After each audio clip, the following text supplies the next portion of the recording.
तो दोस्तों आज के इस वीडियो में फाइनली हम बात करने वाले हैं roller coaster ride of HDD CPUs workstation CPUs। हर एक इंडिविजुअल CPU जो कि आज तक रिलीज हुआ है इंटेल के थ्रू, AMD के थ्रू, सबकी आज हम डिटेल में बात करने वाले हैं। हर एक जनरेशन की, हर एक इंडिविजुअल चिप की आज बात होगी। हर एक इंडिविजुअल चिप का प्राइस, परफॉर्मेंस, उस पर्टिकुलर जनरेशन की कुछ speciality, ups and down, plus minus, सब कुछ आज हम यहाँ पे डिटेल में डिस्कस करने वाले हैं। तो अगर आपने हमारा पिछला वीडियो नहीं देखा है फॉर वॉट एवर रीजन, तो मैं आपको हाईली रेकमेंड करूंगा कि आप उस वीडियो को देखिए, ताकि आज यहाँ पे जो भी बातें होने वाली है वो आपको अच्छे से समझ में आ जाए। ये वीडियो स्पेशली मैंने जो हमारे होराइजन टेक फॉर यू के जो पुराने सब्सक्राइबर्स हैं, जो कोर सब्सक्राइबर्स हैं, उनके लिए बनाया है, तो उनको ये वीडियो देख के बहुत मजा आएगा। ओके, तो जैसे पिछले वीडियो में मैंने आपको बताया था, समझाया था कि ये जो HDD CPUs है या वर्कस्टेशन लेवल के CPUs है, हायर CPUs, बड़े CPUs, उनकी जो शुरुआत है वो इंटेल के थ्रू ही हुई थी। उस वक्त AMD मार्केट में थी, लेकिन वो जो छोटे CPUs है, बजट CPUs है या जो बजट कस्टमर है, उन पे कहीं ना कहीं उनका फोकस था। तो वो लोग उस वक्त 2 कोर वाले, 3 कोर वाले और 4 कोर वाले CPUs पे कहीं ना कहीं फोकस्ड थे,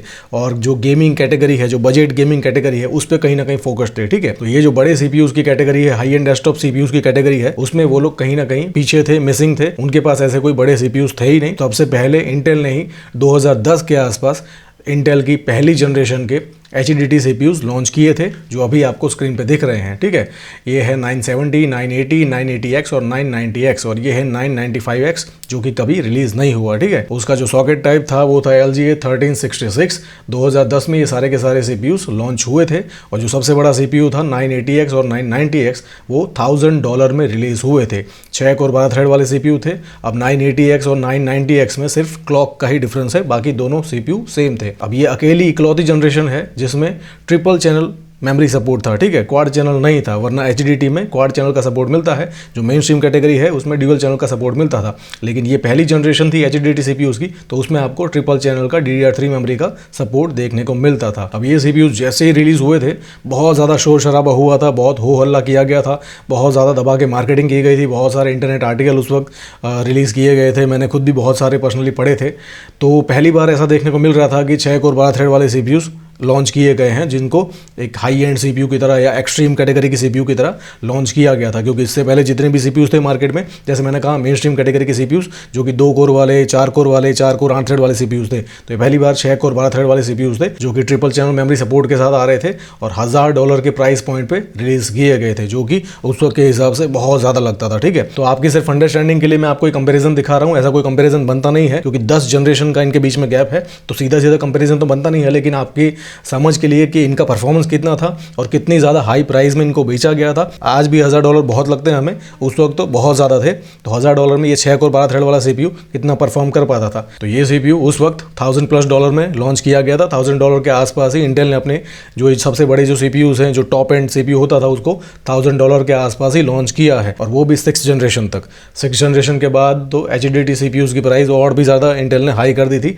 $1700 से लेकर $2000 तक भी CPUs बिकते थे, जो सबसे बड़ा CPU होता था। अभी आगे बात करते हैं। ठीक है, तो ये $1000 का, ये $80 में लॉन्च हुआ था। अगर हम परफॉर्मेंस की बात करें तो Geekbench 5 में 64 बिट में सिंगल कोर का परफॉर्मेंस देखो, 980X का 54%, और ये है 10100, हमारा अभी सबसे छोटा 4 कोर 8 थ्रेड वाला CPU, जो कि 6000 में मिल जाता है, 100% परफॉर्म कर रहा है। ये इसका परफॉर्मेंस सिंगल कोर में 10100 से भी आधा था। ठीक है, और मल्टी कोर की बात करें तो ये 78% और ये 100%। ठीक है, तो उस वक्त का जो सबसे बड़ा CPU था, अभी हमारे सबसे छोटे i3 को भी बीट नहीं कर पा रहा है। ठीक है, लेकिन उस वक्त के ज़माने के हिसाब से और उस वक्त का जो सिनारियो था, मार्केट था, उसके हिसाब से तो इसको बहुत ही बड़ा जाइगेंटिक CPU कंसिडर किया जाता था, और इंटेल ने इसको जाइगेंटिक प्राइस में बेचा भी था। उसके बाद इंटेल ने अपनी 2nd जनरेशन के CPUs लॉन्च किए, लेकिन इंटेल ने 2nd जनरेशन में सिर्फ मेन स्ट्रीम कैटेगरी के CPUs लॉन्च किए थे। Normal i3, i5, i7 launch किया था, लेकिन कोई भी HDD कैटेगरी का कोई भी i7 लॉन्च नहीं किया था। अब जब तक AMD ने Ryzen के साथ कमबैक नहीं किया था, तब तक इंटेल वाले अपने ये जो HDD CPUs थे, जो हायर CPUs थे, उनको भी i7 ही कहता था।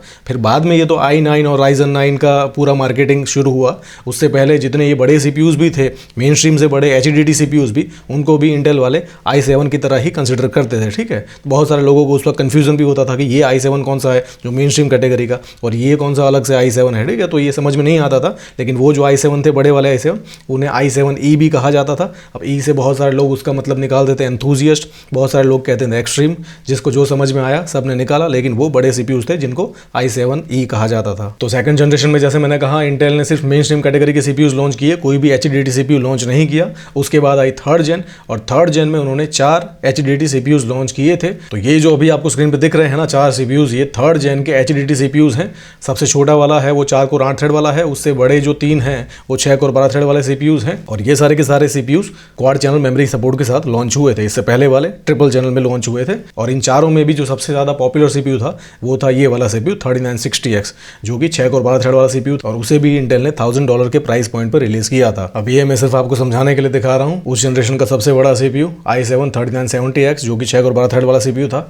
अभी की 10th जेन का सबसे छोटा i5 जो कि 10400F है, ये भी 6 कोर 12 थ्रेड वाला सीपीयू है। दोनों में ही ऑनबोर्ड जीपीयू नहीं होता है। अगर हम परफॉर्मेंस की बात करें, Geekbench 5 64 बिट सिंगल कोर में 3970X 73% ही परफॉर्म करता था। 10400 है वो 100% के साथ उसको बीट करता है।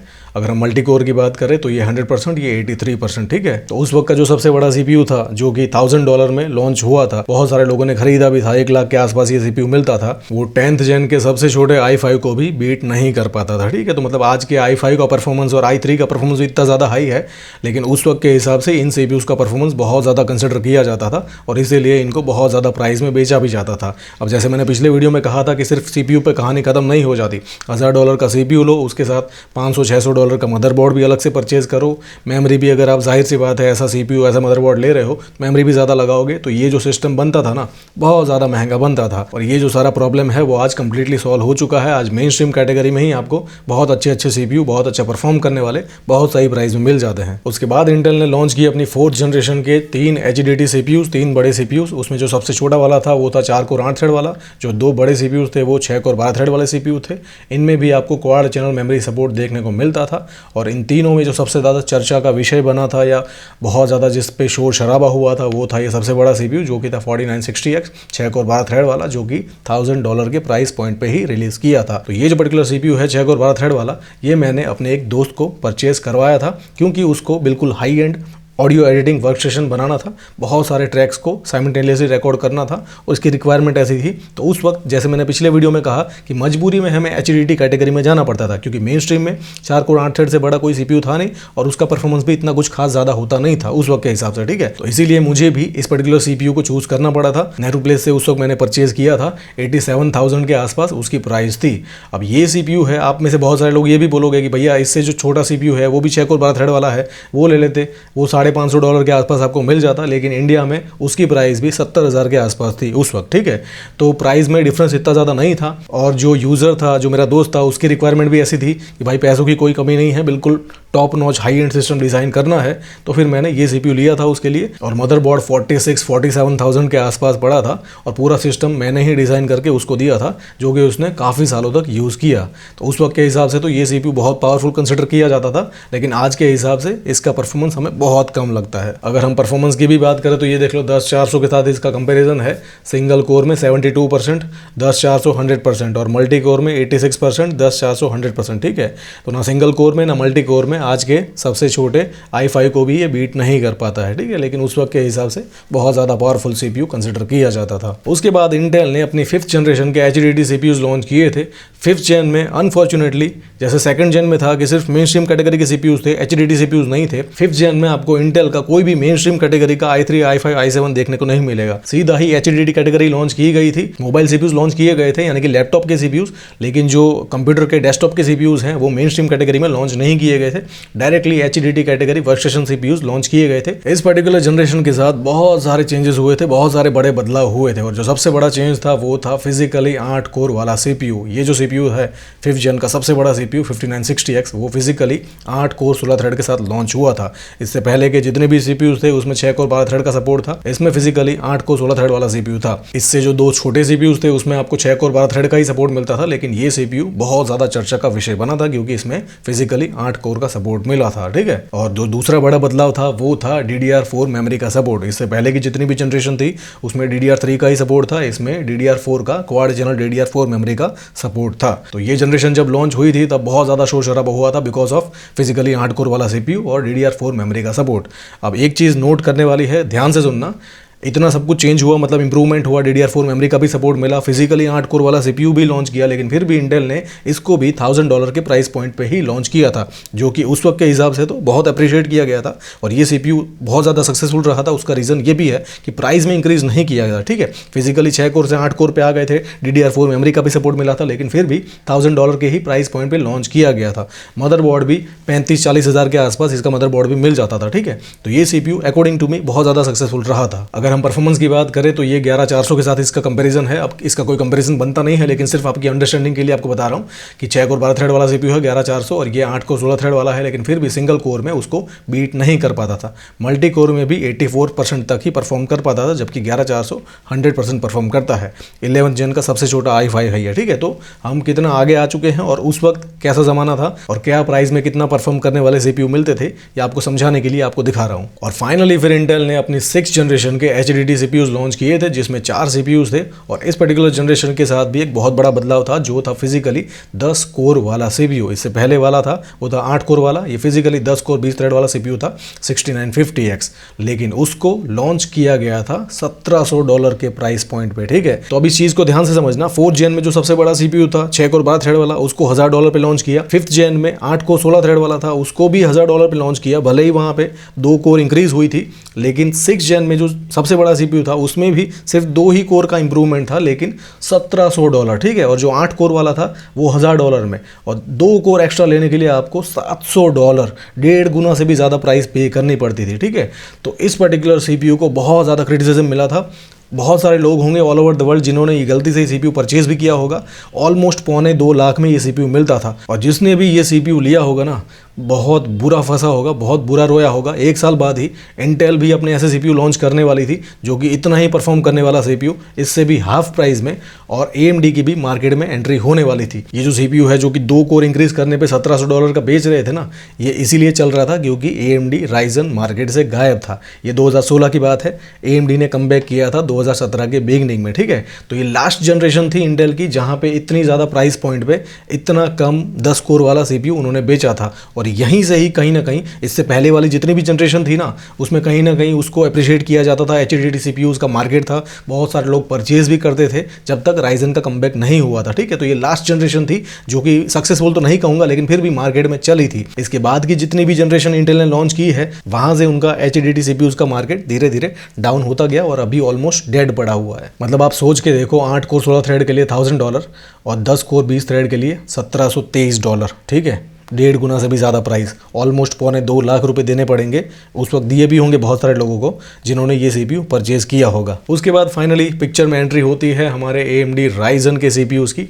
Ryzen ने अपनी 1st जेन लॉन्च की, मेन स्ट्रीम कैटेगरी के CPUs लॉन्च किए, और मेन स्ट्रीम कैटेगरी में ही जो सबसे बड़ा CPU था Ryzen 7, वो 8 कोर 16 थ्रेड वाला, फिजिकली 8 कोर 16 थ्रेड वाला CPU उन्होंने मेन स्ट्रीम कैटेगरी में दिया। और उसके बाद जो थ्रेडरिपर लॉन्च किए थे, यानी कि HDD कैटेगरी के CPU, उसमें तो जो सबसे बड़ा CPU था 1950X, वो 16 कोर 32 थ्रेड वाला CPU लॉन्च किया था $1000 पे। अब 6950X $1700 का मिल रहा था 10 कोर वाला CPU, इन लोगों ने $1000 पे ही 16 कोर 32 थ्रेड वाला CPU दिया, जिसकी वजह से उन लोगों का डाउनफॉल शुरू हो गया। अगर हम परफॉर्मेंस की बात करें तो ये देख लो, 6950X 10 कोर 20 थ्रेड वाला CPU, इंटेल का सबसे बड़ा CPU उस वक्त का, और ये है थ्रेडरिपर 1950X, AMD का सबसे बड़ा CPU 16 कोर 32 थ्रेड वाला, जो कि इससे ऑलमोस्ट हाफ प्राइस में मिल जाता था, ठीक है। सिंगल कोर में सिर्फ 5% पीछे है, लेकिन अगर हम मल्टी कोर की बात करें तो ये 68% पे है और ये 100% पे है। तो परफॉर्मेंस कितना ज़्यादा है, वो भी ऑलमोस्ट हाफ प्राइस पे, और इसीलिए कहीं ना कहीं इंटेल HDD CPUs का यहाँ से डाउनफॉल शुरू हो गया था। अब उसके बाद इंटेल ने अगेन अपनी 7th जनरेशन के HDD CPUs लॉन्च किए, क्योंकि AMD वाले 16 कोर वाले CPU के साथ आए थे, तो इनको भी कुछ ना कुछ बड़ा करना था। तो इस पर्टिकुलर जनरेशन में जो सबसे बड़ा CPU था वो था Core i9, और ये पहली बार था कि Core i9 के साथ इन CPUs को लॉन्च किया गया था। इससे पहले जितने भी एंथुसियास्ट CPU भी थे, बड़े CPUs भी थे, पिछला वाला ही 6950X वो भी i7 की तरह बेचा गया था, लेकिन इन CPUs को i9 की तरह बेचा गया, स्पेशली बड़े CPUs, ठीक है। अब इस पर्टिकुलर जनरेशन में बहुत सारे ऐसे बेफालतू के CPU भी लॉन्च किए गए, बहुत सारे लोगों ने भर भर के बुराइयां की, और लॉन्च होने के साथ ही कंपनी को उनको डिसकंटिन्यू करना पड़ा। जैसे कि ये ऊपर के 3 CPUs देख लो, ये सबसे छोटा i5 7640X 4 कोर 4 थ्रेड वाला CPU, वो भी HDD कैटेगरी में, ठीक है। अब ये CPU तो कोई लेगा ही नहीं, कोई मूर्ख ही होगा जो लेगा, लेकिन अगर किसी को लेना भी है तो उसके साथ आपको X299 वाला मदरबोर्ड लेना पड़ेगा, जो कि बहुत ज़्यादा महंगा मिलेगा, ठीक है। एक तो CPU इतना महंगा लो, और उसके बाद X299 वाला महंगा मदरबोर्ड लो और उसके बाद भी आपको परफॉर्मेंस कितना मिलेगा, बिल्कुल कुछ भी नहीं। ठीक है, ये CPU भी देख लो, i7 है 4 कोर 8 थ्रेड वाला, इसको भी X299 के साथ HDD में लॉन्च किया गया था। ये पर्टिकुलर CPU भी देख लो, 6 कोर 12 थ्रेड वाला i7 है, इसको भी X299 के साथ लॉन्च किया गया था। तो इन 3 CPUs का तो बहुत ज़्यादा क्रिटिसिज्म हुआ था और जैसे ही लॉन्च हुए कंपनी ने इसको तुरंत ही डिसकंटिन्यू कर दिया, क्योंकि इनका कोई लॉजिक, कोई सेंस बनता ही नहीं है। उसके बाद अगर हम बात करें इन बड़े CPUs की, तो इस पर्टिकुलर जनरेशन में भी टेक्निकली इंप्रूवमेंट तो है, performance wise, core count wise भी इंप्रूवमेंट है, क्योंकि इसकी पहले की जनरेशन में सबसे बड़ा CPU 10 कोर वाला था। इस पर्टिकुलर जनरेशन में सबसे बड़ा CPU 18 कोर 36 थ्रेड वाला रिलीज किया गया $2000 के प्राइस पॉइंट पे। और इस पर्टिकुलर जनरेशन का जो 10 कोर वाला CPU था वो था 7900X, जो कि 10 कोर 20 थ्रेड वाला CPU था, जिसको $1000 में लॉन्च किया गया। ठीक है, अब मैंने क्यों कहा था पिछला वाला जो 6950X है, जिसने लिया होगा बहुत रोया होगा, क्योंकि उसके 1 साल बाद ही उससे भी ज़्यादा परफॉर्म करने वाला ये CPU टेक्निकली 6950X को बीट कर देता था। उससे भी ज़्यादा परफॉर्म करने वाला CPU उससे ऑलमोस्ट हाफ प्राइस में लॉन्च किया था। और जिसने $2.25 लाख का वो CPU लिया होगा, $2.25 लाख में तो उसे ये वाला CPU 7960X जो कि 16 कोर वाला CPU है वो भी मिल जाता। ठीक है, अगली ही जनरेशन में। तो इंटेल ने काइंड ऑफ कहीं ना कहीं अपने ही यूजर्स को चीट किया था। 1 साल पहले ही इतना ज़्यादा महंगा CPU बेचा और अगली ही जनरेशन में उससे भी ज़्यादा पावरफुल CPU हाफ प्राइस पे और उसी प्राइस पे 16 कोर वाला, फिजिकल 16 कोर वाला CPU दिया। पिछली जनरेशन में सिर्फ 10 कोर वाला CPU दिया था। ठीक है, तो ये कहीं ना कहीं इंटरेस्टिंग था। जब ये लॉन्च हुआ था तब मैंने भी वीडियो बनाया था और आपको बोला था कि इंटेल ने कहीं ना कहीं अपने ही यूजर्स को चीट किया है। और ये CPU देख लो, इस पर्टिकुलर जनरेशन का सबसे बड़ा CPU 7980X, 18 को 36 थ्रेड वाला CPU, जो कि $2000 में लॉन्च किया गया था। इंडिया में ये CPU ऑलमोस्ट 2,25,000 से लेके 2,36,000 में मिलता था। अब तब तक राइजन वाले अपनी सेकंड जेन के मेन स्ट्रीम कैटेगरी के CPU as well as HDD CPUs के साथ लॉन्च हो चुके थे। उन्होंने अपनी अगली ही जनरेशन में जो थ्रेडरिपर लॉन्च किए थे उसमें कोर काउंट डबल कर दी। पहली जनरेशन में जो मैक्सिमम कोर काउंट थी वो थी 16, लेकिन दूसरी जनरेशन में जो सबसे बड़ा CPU उन्होंने लॉन्च किया वो था 32 कोर 64 थ्रेड वाला CPU, जो कि $1800 में लॉन्च किया था।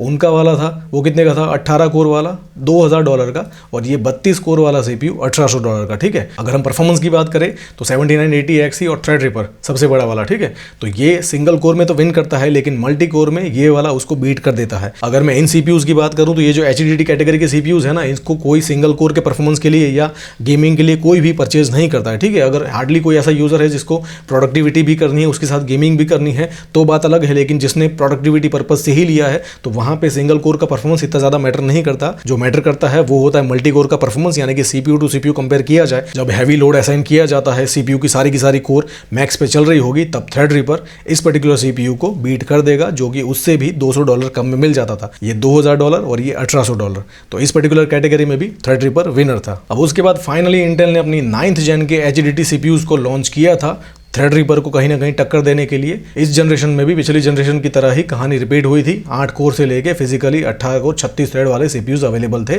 जो सबसे बड़ा CPU था वो था 9980X, जो कि $2000 का लॉन्च किया गया था। लेकिन अगर हम परफॉर्मेंस की बात करें तो 9th जेन का सबसे बड़ा HDD CPU 18 कोर वाला, वो 2nd जेन के सबसे बड़े थ्रेडरिपर को बीट नहीं कर पा रहा था। सिंगल कोर में तो बीट कर दिया था, पिछली जनरेशन में भी बीट हो गया था, लेकिन अगर हम मल्टी कोर के स्कोर को देखें, यानी कि CPU to CPU comparison, full load पे जब दोनों CPU होंगे तब थ्रेडरिपर यहाँ पे अगेन विन करता है।